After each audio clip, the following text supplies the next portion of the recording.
বন্ধুরা স্কিপ না করে পুরো ভিডিওটা দেখতে থাকো। পুরো ভিডিও দেখলে অনেক মজা পাবে। তো বন্ধুরা এখন বাবার বরণ শুরু হচ্ছে। প্রথম বাবার বরণ হবে, বাবার বরণ হয়ে তারপরে ঘট ভরা হবে, ঘট ভরা হয়ে বাবার পুজো শুরু হবে। তো সব কিছুই তোমাদের সাথে শেয়ার করব অল্প অল্প করে। তো বন্ধুরা দেখতে থাকো। আর আমার হরগৌরীকে দেখতে কেমন হয়েছে অবশ্যই কমেন্ট করে বলবে বন্ধুরা। স্কিপ করো না ভিডিওটা, লাস্টে দেখো ভরণের পুরো ভিডিও দেওয়া আছে। সে ভরণ দেখলে, ভয়ঙ্কর ভরণ দেখলে অবাক হয়ে যাবে। তো দেখো বন্ধুরা বাবার এখানে বরণ হচ্ছে, তারপর ভক্তরা মিলে মা মিলে বাবার বরণ করে, মার বরণ করে, আরতি করে মিষ্টি মুখ করিয়ে ঘরে ঢোকানো হবে মন্দিরে।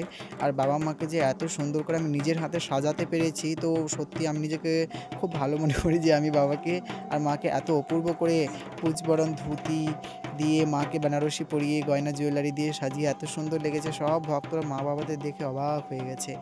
আর আমাদের এই মন্দিরের ঠিকানা হচ্ছে দক্ষিণ দিনাজপুরের মালদা থেকে বালুরঘাট রোড, দৌলতপুর স্টেশন।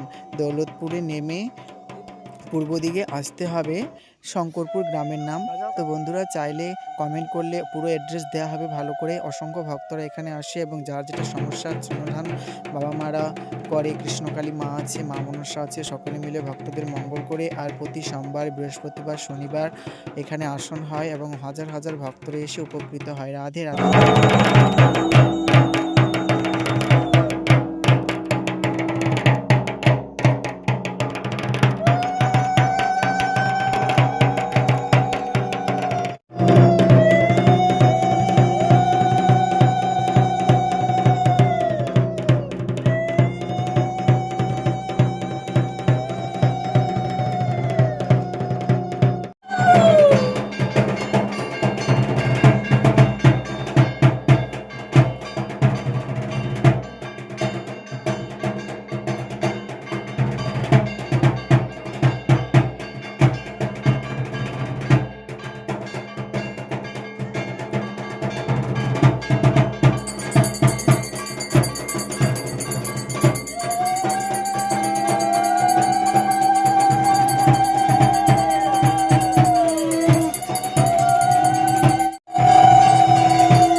রাধে রাধে বন্ধুরা। তো দেখতে পেলে জাগ্রত ঠাকুরবাড়ির মহাশিবরাত্রির মহাপূজা। তো বন্ধুরা হাজার হাজার শত শত ভক্তরা এসেছে। আর বাবাকে দেখো পুরো একদম ফুলে বেলে জলে একদম ঢেকে গেছে। এত ভক্তরা ভালোবাসা দিয়েছে যে বাবা পুরো একদম ফুল বেলে জলে ঢেকে গেছে। খুব ভালো লাগছিল যে অসংখ্য ভক্তরা এসে বাবার পুজো করেছে এবং বাবা মাকে যে এত অপূর্ব সুন্দর দেখতে হয়েছে। বন্ধুরা দেখো আমার পুরো ঠাকুরবাড়িটায়। তো এখন পরের দিন সকালেই আমি ক্লিপটা নিচ্ছি, এখন পরিষ্কার করতে হবে। তো রাধে রাধে।